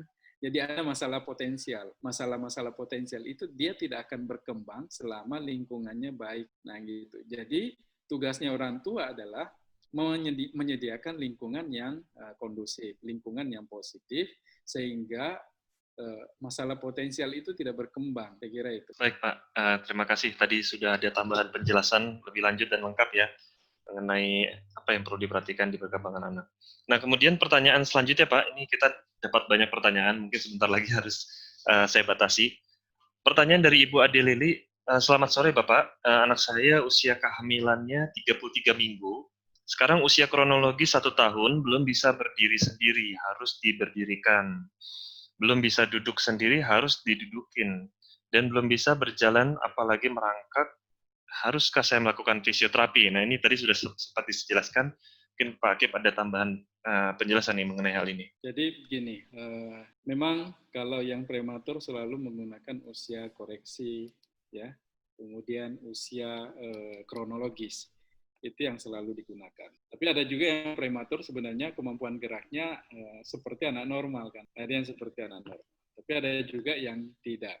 Mungkin kita bisa menggunakan usia koreksi. Tapi kembali ke kondisi anaknya. Kondisi anaknya itu punya kemampuan apa? Itu yang paling penting harus kita ketahui. Kalau dia sudah punya kemampuan berguling, maka target selanjutnya adalah kemampuan keduduk, ya kan? Kalau sudah punya kemampuan keduduk, maka selanjutnya punya targetnya adalah kemampuan untuk merangkak dan seterusnya. Jadi jangan selalu menyamakan usianya 1 tahun saya harus latih berdiri atau jalan. Itu kurang pas kalau alasan usia kita menentukan target. Tapi menentukan target itu berdasarkan kemampuan yang sudah ada, kemudian target selanjutnya adalah sesuai dengan sekuensis perkembangan gerak. Kalau sekuensis perkembangan geraknya adalah memang sudah berdiri, berarti selanjutnya adalah berjalan. Jadi gitu. Jadi tolong dipastikan saja kemampuan anaknya sudah di status atau di level mana. Jadi kalau saya biasanya dengan anak-anak yang berkebutuhan khusus atau anak-anak CP, saya selalu membuat kelas. Jadi kelas itu berdasarkan kelas kemampuan. Oh, anaknya dia ada di kelas 2. Artinya apa kelas 2? Dia belum bisa berguling. Ya kan? Tapi dia sudah mulai megang, sudah mulai nengok-nengok kiri kanan gitu. Itu kelas 2, kelas 3 dan seterusnya. Sesuai dengan kemampuannya. Iya. Jadi kalau mau saya lihat semua anaknya, kemudian saya tentukan ini kelas 1, kelas 2. Iya. Itu bisa dibuat kelas. Iya. Iya. Betul Pak. Jadi iya, jadi kalau saya lihat dari pertanyaan ini masih belum bisa duduk, berarti kita harus fokus tahapan untuk bisa belajar duduk dulu ya Pak ya, seperti itu kan. Baru nanti berpikir untuk merangkak, baru kemudian berdiri, baru kemudian berjalan, seperti tahapan-tahapan yang seharusnya, seperti itu kira-kira. Baik, pertanyaan selanjutnya, Pak, ini pertanyaan dari seorang Ibu Evi. Jadi anaknya berusia 12 hari, dia melakukan full PMK selama 24 jam. Sudah bisa menyedot susu dari payudara saya, tapi setiap siang dia lebih banyak tidur. Setiap saya masukkan payudara saya, dia tidak mau menyedot. Akhirnya saya menyusui menggunakan pipet. Apakah aman jika saya menyusui dengan pipet dalam keadaan anak saya sedang tidur? Sedangkan kalau malam dia mau menyusui langsung ke saya, bagaimana solusinya? Jadi usianya masih 12 hari, Pak. Mungkin dokter Agung bisa jawab ini. Ini perlu dilengkapi data usia kehamilannya sebenarnya ya. Data usia kehamilan. Iya, data usia kehamilannya perlu dilengkapi dan sepertinya ini sudah mampu menyedot langsung ya dari payudara, kan berarti kemampuan motornya sudah cukup baik ya. Jadi kalau saya rasa sih pertama lihat usia kehamilannya, dan kalau menggunakan pipet ini bisa dan boleh ya dengan memperhatikan anaknya ya, respon anaknya itu. bagaimana lidahnya, ya seperti itu sih mungkin jawaban saya. Nah kemudian Pak, selanjutnya Ibu Yuli di Jakarta, usia kehamilan 33 minggu sekarang, anaknya usia 3 bulan. Bayi saya mengalami sepsis riwayatnya ya, karena pendarahan plasenta previa total. Selama bulan pertama di NICU tidak mendapatkan stimulasi ya di sebulan pertama. KMC pun tidak diberikan karena tidak diperbolehkan oleh rumah sakit tempat dilahirkan. Sehingga pulang masih dengan sonde terpasang. Dokter spesialis anak menyarankan tidak dibuka sampai minum dengan dotnya full. Sementara saat ini hanya maksimal 40 mili saja, jadi belum terpenuhi target ya. Hitungan per hari kebutuhan minum sekitar 700 mili. Bagaimana sebaiknya Pak Hakib? Apakah dibuka sonde saja dan belajar menyusui langsung? Atau tetap mengejar berat badannya? Karena ada target oleh dokter spesialis anak. Saat ini bayi sudah memiliki keinginan menyusu, langsung, tapi hanya di bagian puting, sehingga lebih sering marah dan nangis. Fisioterapi apa saja yang dibutuhkan dan bagaimana bisa mendapat penanganan fisioterapi dari Bapak? Terima kasih. Oke, baik. Dengan kondisi seperti itu, tetap bisa dilakukan fisioterapi sebenarnya. Jadi tujuan fisioterapinya jelas. Tujuannya apa? Agar meningkatkan kemampuan feeding. Kemampuan feeding seperti apa yang diharapkan? Yaitu kemampuan menetek, mengisap, ya, kemudian menelan. Jadi bagaimana cara meningkatkan kemampuan mengisap dan menelan? Tadi sudah saya sampaikan juga bahwa untuk mengisap itu kan kemampuan yang sifatnya harusnya refleksif, ya, harusnya refleksif. Memang sudah ada secara refleks. Namun itu bisa ditingkatkan kemampuannya. Nah, untuk meningkatkan kemampuannya berarti otot-otot oromotornya harus siap. Jadi oromotor itu apa fungsinya? Oromotor itu adalah mengatupkan mulutnya, membuka, mengatupkan mulutnya, menggerakkan lidahnya, menggerakkan otot-otot atau mengkontraksikan otot-otot lehernya, kemudian menelan. Menelan itu terkait dengan kemampuan bernafas. Kalau menafasnya bagus, dia kemampuan menelannya juga lebih baik. Maka otot-otot nafasnya harus kita siapkan. Otot nafas itu ada di mana saja? Otot nafas itu adanya di leher, adanya di dada, adanya di bahu, itu yang membantu, adanya diafragma, itu yang bisa dilakukan. Jadi selama otot-otot itu kita persiapkan, maka kemampuan untuk meneteknya akan lebih baik. Nah, pada saat kondisinya sudah lebih baik, maka sondenya bisa dilepas menurut saya. Biasanya dokter itu nanya juga sih, Pak gimana Pak kemampuannya? Ah, udah lebih baik, ya udah sondenya saya lepas ya, silakan, terserah dokter aja gitu. Jadi pertimbangan itu selalu yang kami selalu ada komunikasi seperti itu dengan dokter ya. Jadi dokter itu selalu mengirim pasien, merujuk pasien dengan alasan feedingnya bermasalah. Tapi penyebab kenapa bermasalah itu Pak Akib yang tahu. Kemudian setelah itu saya tulis, saya jelaskan masalahnya ini, kemudian kita lakukan intervensi. Ya, saya kira itu yang bisa dilakukan. Ya, baik, terima kasih Pak Akib. Selanjutnya ada pertanyaan dari Bapak Didi di Bekasi. Anaknya lahir di usia kehamilan 30 minggu, sekarang anaknya berusia 6 bulan. Selamat sore, apakah stimulasi ini bisa diberikan pada bayi dengan usia di atas 3 bulan? Yang kedua, bagaimanakah cara stimulasi oromotor sederhana yang bisa dilakukan untuk persiapan memulai MPASI? Jadi akan memulai untuk makan ya. Ini Pak, oromotor apa yang bisa dilakukan nih stimulasi? Ya, seperti yang saya sampaikan tadi untuk latihan-latihan atau stimulasi oromotor, mulai dari mempersiapkan dari mulutnya, dari otot lehernya, otot-otot kerangnya, itu kita latih. Kemudian untuk 6 bulan itu saya nggak tahu ya kemampuannya anaknya udah sampai di mana.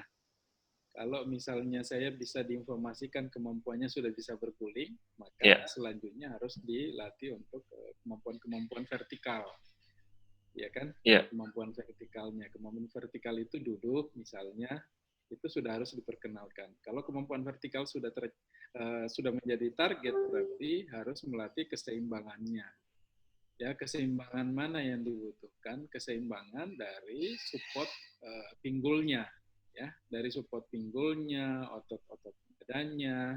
Nah, kalau itu udah siap, maka otomatis kemampuan feedingnya juga meningkat, makannya nanti untuk persiapan invasi juga jadi lebih baik tentunya.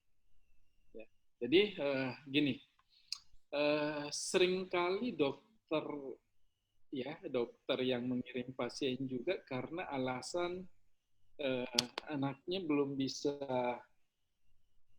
bicara, tapi disuruh datang ke fisioterapi untuk dilatih, ya. Datang ke fisioterapi untuk dilatih. Tujuannya sebenarnya hanya untuk memperbaiki kemampuan geraknya, ya, kemampuan gerak baik gerak, karena selalu mulai dari gerak kasar dulu, baru gerakan-gerakan halus bisa terjadi. Jadi kita tahu bahwa gerak mulut itu kan gerakan halus sebenarnya. Tapi gerakan untuk mulut, misalnya untuk pernafasan itu tergantung dari kemampuan gerak kasar. Jadi itu salah satu strategi yang diambil oleh dokter yang lain. Tapi ada juga yang kalau neurolog itu lebih melihat gini, ya udah latih dulu fisiknya, perbaiki dulu fisiknya, nanti kemampuan itu akan menyusul, akan muncul karena melihat dari aspek neurologisnya. Misalnya gini, oke, kemampuan itu ada di mana sih sebenarnya?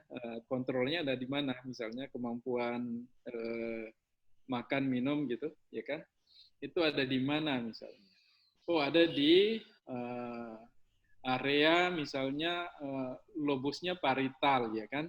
Sedikit ke depan, sedikit ke frontal. Oke, tolong dilatih, ya kan? Tolong dilatih latihan keseimbangan gitu.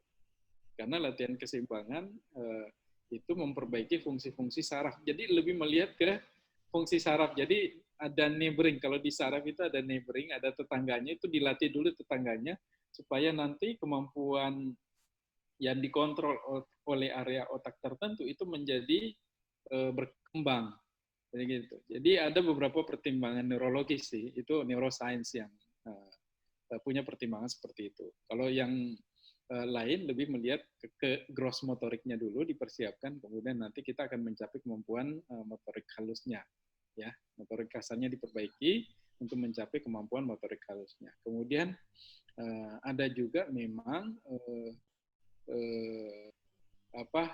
lebih ke main, ya, karena anaknya itu main, physical activity, main, sehingga otomatis akan meningkatkan memperbaiki fungsi metabolik, kemudian meningkatkan kemampuan untuk makannya, itu juga terjadi. Saya kira itu alasan-alasannya beberapa dokter mengirim pasien ke kami karena berdasarkan pengalaman mereka dengan perkembangan anak-anak yang ditangani. Saya kira itu, Dok. Ya, baik, terima kasih Pak Hakim. Selanjutnya ini dari Ibu Hana Riniati. Selamat sore, Dok. Sepertinya bertanya ke saya ini mungkin untuk pertanyaannya adalah anak saya lahir di usia 32 minggu dengan berat badan 1,3, sekarang sudah 15 hari di ruang NICU. Berat badannya 1,5. Apakah ada susu khusus, Dok, selain ASI agar berat badannya cepat naik? Ini Bu saya jawab, ini perlu nanti dilihat grafik pertumbuhannya ya Bu oleh dokter yang merawat. Nanti beliau akan menentukan apakah diberikan seperti HMF misalnya ya, seperti susu tambahan lainnya ya. Dan bagaimana metode kanguru yang baik? Kalau mengenai perawatan metode kanguru, Ibu bisa lihat pembahasannya ada, kita sudah pernah di webinar sebelumnya. Nanti Ibu bisa melihat ada di grup. Kemudian dilakukan berapa jam, ini sebisa mungkin kalau bisa 24 jam, tapi kalau tidak bisa ya paling minimal 1 jam per hari. Seperti itu ya Bu ya. Oke, berikutnya selanjutnya pertanyaan Pak Akib dari Ibu Nurul Huda di Banjarmasin. Usia kehamilan anak saya saat lahir adalah 32 minggu dengan berat lahir 1,3.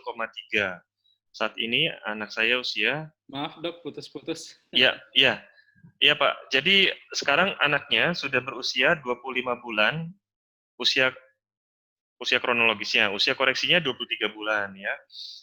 Ini tadi lahirnya 32 minggu. Kemudian sudah mulai fisioterapi sejak usia 10 bulan hingga bulan Maret. Karena pandemi, jadi terhenti fisioterapinya. Kemarin sempat CT scan, hasilnya tidak ada gangguan, namun menurut dokter anak, ada indikasi klinis bahwa anak saya mengalami CP. Saat ini anak saya belum bisa berjalan, bahkan belum bisa berdiri sendiri. Duduk pun masih belum terlalu seimbang. dan fisioterapinya terhenti karena adanya pandemi. Pertanyaan saya, yang pertama, apakah boleh fisioterapi mandiri di rumah dengan anak indikasi CP dalam kurung ringan? Yang kedua, hal apa saja yang harus dilakukan? Yang ketiga, hal apa saja yang dilarang? Yang keempat, apakah perlu sepatu pendukung untuk melatih anak berjalan? Demikian dari saya. Wassalamualaikum. Terima kasih. Seperti itu, Pak. Saya simpulkan aja, dia sudah menjalani terapi, kemudian karena pandemi ya, Iya, kemudian terapinya berhenti. Kemudian apakah bisa dilakukan terapi di rumah? Bisa sekali. iya. Jadi tergantung kemampuan saat ini apa, kemudian nanti itu harus dibuatkan program. Biasanya fisioterapisnya dalam melakukan intervensi itu kan punya tujuan. Nah, Iya. itu yang harus ditanyakan. Tujuan terapinya apa?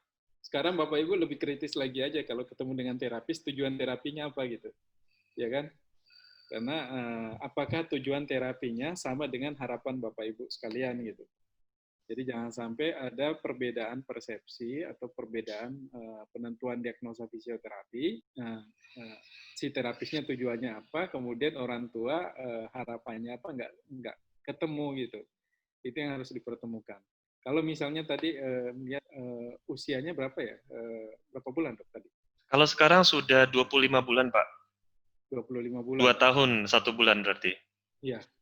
Berarti kalau udah usia 2 tahun, tapi saya nggak tahu kemampuannya apa saat ini. Iya, kemampuannya terakhir ini masih perlu duduk belum seimbang, Pak. Kalau berdiri belum bisa. Duduk belum seimbang. Berarti duduknya. Jadi keseimbangan duduknya yang harus diperbaiki. Ya. Nah, saya ada boneka ini, saya bisa kasih contoh untuk keseimbangan duduk ya. Jadi, kalau untuk keseimbangan duduk, kan duduk itu selalu dia bisa menggunakan pinggulnya untuk dukungan, untuk penopang dia duduk. Duduk itu selalu menggunakan tangannya untuk pegangan. Duduk itu selalu menggunakan kakinya untuk kontrol keseimbangan duduknya, ya. Jadi kalau tangannya sudah kita lepas, artinya dia duduk hanya mengandalkan kemampuan kontrol pinggulnya sama kontrol tungkainya, kakinya. Jadi tumpuan kakinya. Jadi kalau misalnya kakinya udah numpu, ya, misalnya dia numpu di bawah di matras ini, kemudian dia duduk dengan pinggulnya, berarti ini keseimbangannya udah bagus. Nah, untuk bisa duduk yang lebih stabil, lebih seimbang, ya, maka bantuan itu semakin lama semakin minimal. Tadinya kalau dia berpegangan, kali ini dia nggak berpegangan lagi. Jadi pegangannya dirubah menjadi kita yang pegangin bahunya, ya, pegang bahunya.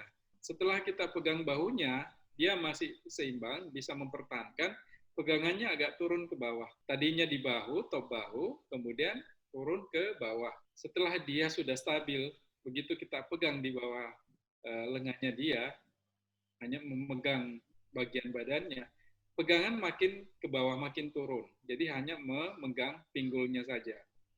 Ya, seperti ini, kita hanya pegang pinggulnya dan pahanya. Lama-lama turun ke bawah. Pegangan ada di sini. Nah, usahakan jangan nempel, badan si anak jangan selalu nempel. Atau kalau perlu, kita berada di sampingnya dia. Jadi anak itu belajar duduk, tapi kita hanya berada di sampingnya dia, ya, di sampingnya dia. Setelah itu, baru semakin lama semakin menjauh, tapi tetap bisa kita kontrol. Ketika dia jatuh, kita bisa nangkep, bisa menahan, ya. Intinya itu. Nanti setelah duduknya sudah seimbang seperti ini, baru melakukan aktivitas yang memutar, ya. Misalnya dia meraih di seberang, dia meraih yang kanan, meraih di kiri meraih di kanan gitu, atau meraih agak jauh ke depan. Kalau dia sudah tidak jatuh, berarti di situ siap untuk latihan berdiri. Jangan dilatih berdiri dulu. Kalau kemampuan duduknya belum seimbang, belum stabil, ya. Jadi tahapannya seperti itu. Intinya kalau keseimbangan itu makin dikurangi bantuannya, ya, makin dikurangi bantuannya berarti makin baik. Jadi cara mengurangi bantuannya harus bertahap, tapi jangan juga menimbulkan stres yang berlebihan. Jadi tadinya kita pegang bahu, kemudian kita turun, hanya megang badannya, badan atas, kemudian badan bawah, dan seterusnya. Sama halnya dengan berdiri, ya, keseimbangan berdiri. Yang kita pegang adalah dari atas dulu, kemudian makin lama makin ke bawah.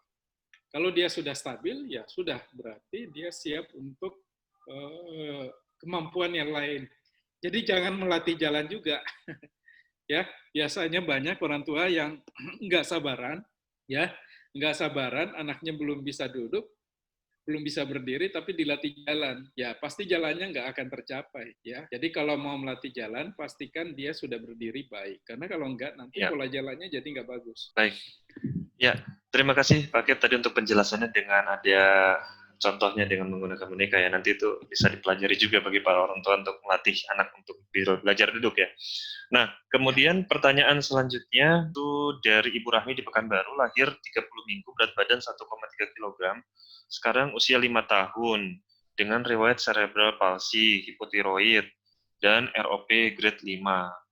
Bagaimana cara stimulasi agar kontrol kepalanya, tangan mengepal, dan otot mengunyah semakin baik? Karena masih sering tersedak. jadi masih sering tersedak. Kemudian gangguan makan juga ada ya.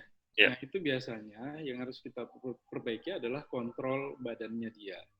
Kontrol badannya harus dipastikan dia lebih stabil.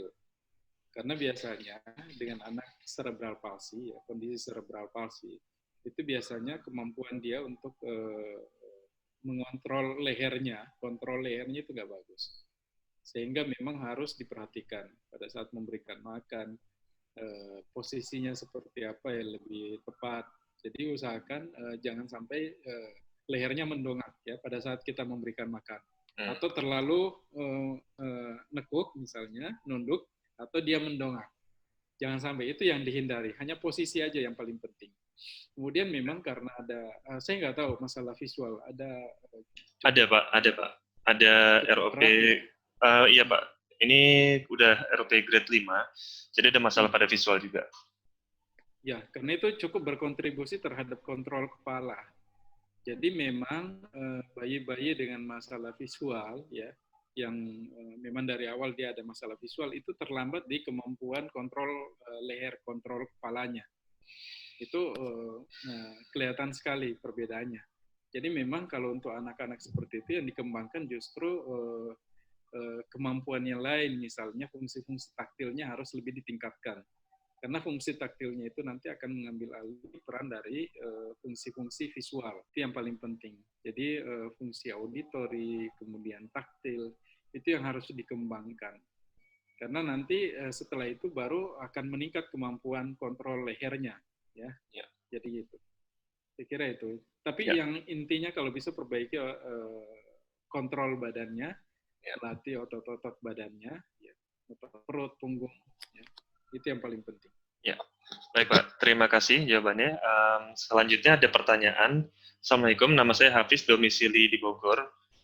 Bayi saya lahir 30 minggu, usia kronologis saat ini 8 bulan. Anak saya belum bisa bolak-balik, kalau tengkurap tidak bisa lama. Jadi kalau dilihat usia koreksinya, ini sekitar 5 bulan 2 minggu, Pak. Ini, ya 5 bulan 2 minggu masih belum bisa bolak-balik, dan kalau tengkurap tidak bisa lama. Usia koreksinya 5 bulan, tapi kemampuannya baru 2-3 bulan. Ya. Kalau usia kemampuannya. Jadi kita harus mengejar 2 bulan ke depan sesuai dengan usia koreksi. Itu bisa. Jadi caranya kalau mau mencapai kemampuan itu, pastikan dia sudah punya modal. Modalnya kalau modal 2 bulan itu apa? Modal 3 bulan itu apa? 3 bulan lah ya. Modal 3 bulan itu adalah dia bisa mengangkat kepalanya dari posisi telentang. Begitu kita tarik ke depan, dia bisa mengangkat kepalanya. Itu yang pertama. Kemudian yang kedua, begitu dia tengkurap, dia bisa mengangkat kepalanya juga. Berarti itu sudah punya modal kemampuan untuk 3 bulan. Nah, biasanya penghambatnya kemampuan berguling itu karena kontrol lengan, tangan dan lengannya. Nah, itu yang selalu menjadi penghambat kemampuan berguling. Maka yang paling penting diajarkan di situ adalah bagaimana dia memfungsikan tangannya. Jadi meraih, ya kan, memegang, mengambil, mengejar mainan, melihat mainan. Jadi kemampuan visual, kemampuan tangan, koordinasi mata tangan, mengangkat kepala dari telentang ke duduk, mengangkat kepala dari tengkurap, ya kan? Kemampuan itu harus dimiliki supaya dia bisa mempunyai kemampuan 4 bulan. Ya, jadi usia koreksinya 5 bulan, tapi kemampuannya baru kemampuan 2 atau 3 bulan.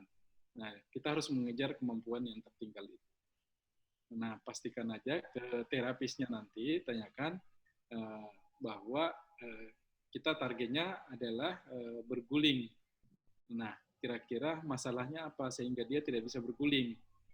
Ya kan, tanya ke terapisnya, nanti akan dilakukan asesmen, dipastikan oh penyebabnya ini, kemudian diberikan stimulasi fasilitasi untuk kemampuan tersebut.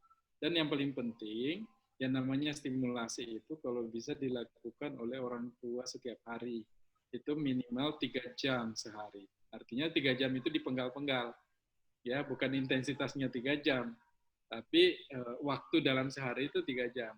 Bisa 15 menit, nanti setengah jam, nanti setengah jam lagi, terus 15 menit lagi. Ya, yang paling penting adalah frekuensi ya dalam sehari. Mumpung anaknya masih usia di bawah 1 tahun, itu prognosanya masih baik.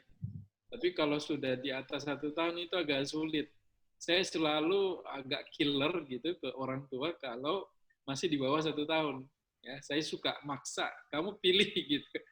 Kamu pilih mau anakmu lebih baik atau enggak. Karena kalau dia distimulasi lebih dini, itu jauh berbeda kalau kita terlambat memberikan stimulasi. Saya sangat gemes gitu kalau lihat ada anak yang sebenarnya prognosanya bagus, tapi karena perawatannya, intervensinya ketika dia proses perkembangan itu tidak sesuai yang kita harapkan, akhirnya ada masalah sekunder yang mestinya nggak perlu ada. Jadi makanya yang paling penting adalah pastikan dulu apa penyebab dari permasalahan yang Bapak Ibu hadapi terkait dengan anaknya.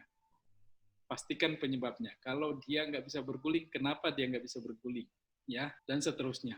Jadi kemampuan apa yang dimiliki, dan kalau tidak dimiliki, pastikan penyebabnya. Karena penyebabnya itu yang harus cepat kita koreksi, harus kita intervensi. Ya. Saya kira itu. Ya, baik. Pak Akib, ini pertanyaannya masih banyak, tapi tadi saya sudah membacanya satu persatu. Ada pertanyaan yang memang sifatnya pertanyaan medis ya. Yang kemudian kedua, ada juga yang mirip sebetulnya dengan apa yang tadi sudah ditanyakan oleh orang tua sebelumnya. Jadi saya rasa nanti bisa dilihat rekaman dari penjelasan Pak Akib ini akan disampaikan di YouTube, ada bisa disimak kembali tadi penjelasan yang serupa. Mungkin satu pertanyaan terakhir nih Pak Akib, yang menjadi pesan-pesan buat kita para orang tua ini kan ingin melatih anak. Ada satu pertanyaan nih Pak Akib, boleh nggak Pak untuk penggunaan baby walker atau ya baby walker ya sejenis ini? Ada pendapat Pak? Ya, ini ada teman saya nih, Hani nih. Hani yang biasa berpengalaman dengan baby walker. Ini tim saya ada Hani, kemudian ada yang jelas gini, baby walker untuk apa sebenarnya? Untuk jalan, karena baby walker itu motivasinya orang tua menggunakan baby walker macam-macam. Hanya untuk nyimpan anaknya sebentar karena dia harus berkegiatan yang lain. Tapi ada juga buat melatih, jadi motivasinya macam-macam kan. Jadi motivasinya macam-macam. Kalau untuk latihan jalan, baby walker nggak membantu. Ya, baby walker nggak membantu. Tapi kalau misalnya hanya untuk meletakkan aja bayinya, ditinggal untuk masak sebentar, ya itu nggak apa-apa. Kalau mau baby walker-nya rodanya dicopot, karena yang banyak menimbulkan masalah itu karena dia pakai roda. Ya, jadi gini, bayi itu kalau mau melangkah, ya, bayi kalau mau melangkah, maka gerakannya jelas, dia maju. Tapi kalau dia di baby walker, kalau dia mau melangkah, ya, dia mundur. Dia menggunakan kakinya mundur atau ke samping. Atau kalau dia maju, dia gunakan ujung kakinya dia untuk maju. Nggak ada yang place kakinya numpuk semuanya. Beda kalau dia jalan tanpa baby walker, maka di situ ada fungsi keseimbangan yang bekerja. Di baby walker itu tidak ada fungsi keseimbangan yang bekerja. Yang ada cuma gerakan yang terjadi dari dorongan, ya. Jadi keseimbangannya nggak ada. Jadi tidak melatih apapun dengan baby walker untuk tujuan berjalan. Karena berjalan itu butuh yang namanya kestabilan dan keseimbangan. Kalau bayi itu sudah stabil, kekuatan berdirinya sudah bagus, pada saat dia berdiri juga dia bisa mempertahankan untuk tidak jatuh, artinya keseimbangannya sudah tercapai, baru dia melangkah, itu jelas pasti manfaatnya lebih baik dibanding kalau dia menggunakan baby walker. Ya, itu aja. Baby walker itu kalau mau dianalisis sebenarnya banyak kurangnya. Banyak kurangnya. Kecuali kalau ibu mau lebih santai aja. Tapi tujuannya kan bukan mau santai sebenarnya. Iya. Baik, terima kasih banyak Pak Akib untuk penjelasan dan juga tanya jawab yang sudah diberikan informasinya. Mungkin masih banyak ini yang belum terjawab dari pertanyaan di sini. Saya mohon maaf, nanti ada yang bisa saya sampaikan juga secara japri ataupun di posting di grup komunitas prematur Indonesia. Dan jika Bapak Ibu ingin langsung memeriksakan kondisi anaknya, bisa dengan Pak Ahmad Syakib. Mungkin nanti Pak Ahmad Syakib bisa menyampaikan untuk tempat prakteknya di mana nih Pak? Aduh, saya ini ketua fisioterapi anak. Jadi Bapak Ibu kalau mau konsul ke fisioterapis yang terdekat aja. Saya nggak mau nyusahin orang. Kalau posisi di Jakarta kalau tempat Pak? praktek saya di Jakarta, di Cilandak, ya, ya. Di Cilandak dekat Ragunan ya. Itu posisi saya. Tapi kalau misalnya Bapak Ibu jauh, ya sebaiknya ke tempat terapis yang lain, fisioterapis yang lain. Biasanya kalau mereka juga ada masalah, selalu menanyakan ke kami, senior-seniornya. Nah, yang jelas, Bapak Ibu harus tahu apa masalah anaknya. Itu aja. Saya hanya berharap Bapak Ibu harus lebih tahu kondisi anaknya daripada orang lain. Setelah tahu kondisinya, maka tahu cara mengatasinya. Maka kalau datang ke terapis hanya akan dilatih dengan teknik-teknik spesifik. Tapi kalau yang simple-simple, Bapak Ibu bisa melakukan sendiri. Ya, jadi saya lebih cenderung ingin mengedukasi orang tua supaya bisa mandiri untuk hal-hal yang simple. Tapi kalau yang sudah spesifik, silakan datang ke profesional. Saya kira itu yang bisa saya sampaikan. Tempat saya ada di sini, di Jakarta Selatan, di Cilandak, ada di Kemang, kemudian ada di Bandung satu, dan di Bandung silakan. Kemudian ada juga di Tangerang Selatan, ya. Tapi ya. Saya lebih banyak di Kiana Center, ya, Cilandak. Ya, baik. Itu, Dok. Ya, terima kasih banyak Pak Akib. Tadi sudah disampaikan tempat praktiknya Pak Akib dan juga saran-saran yang perlu diketahui oleh orang tua ya di rumah untuk melatih anaknya. Dan penting sekali bagi orang tua untuk mengetahui tahapan perkembangan yang normal ya, dan kita melihat kondisi anak sudah sampai di tahapan perkembangan yang mana, sehingga yang belum tercapai itulah yang kita kejar untuk stimulasi dan intervensi dini sebisa mungkin lebih awal lebih baik. Seperti itu, alhamdulillah terima kasih banyak kami dari Komunitas Prematur Indonesia mengucapkan terima kasih kepada Pak Ahmad Syakib yang sudah memberikan ilmunya buat kita semua. Sama-sama. Ini sudah kedua kalinya kalau nggak salah Pak ya, kita ada edukasi ya Pak ya, sebelumnya dengan pertemuan langsung ya Pak di daerah Pondok Gede dulu pernah ya. Ya. Ya, mudah-mudahan apa yang disampaikan Pak Ahmad Syakib hari ini bisa bermanfaat untuk kita semua. Demikian saja. Terima kasih atas kehadirannya. Mohon maaf apabila ada kekurangan dan belum bisa terus semuanya terjawab. Mudah-mudahan bisa bermanfaat untuk kita semua. Terima kasih. Assalamualaikum warahmatullahi wabarakatuh.